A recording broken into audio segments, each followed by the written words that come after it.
رسول اللہ صلی اللہ علیہ وآلہ وسلم نے ارشاد فرمایا، جو نیکی کر کے خوش ہو اور برائی کر کے پریشان ہو وہ مومن ہے۔ جب تم میں سے کوئی اپنے مسلمان بھائی سے محبت کرتا ہے تو اسے جتلا دے کہ وہ اس سے محبت کرتا ہے۔ جنت میں ایسے لوگ داخل ہوں گے جن کے دل چڑیوں کی طرح نرم ہوں گے۔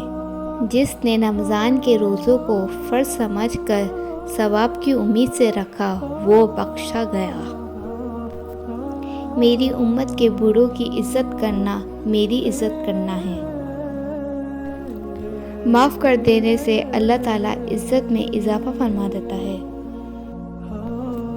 میری امت کی عورتوں کے لیے سونا اور ریشم حلال کر دیا گیا ہے اور مردوں پر حرام کر دیا گیا ہے۔ ہر کسی کے لیے وہی کچھ ہے جس کی اس نے نیت کی ہے۔ ہر چیز کی زکوٰۃ ہوتی ہے اور جسم کی زکوٰۃ روزہ ہے۔ حسن اخلاق گناہ کو اس طرح پگھلا دیتا ہے جس طرح دھوپ برف میں پگھلا دیتی ہے۔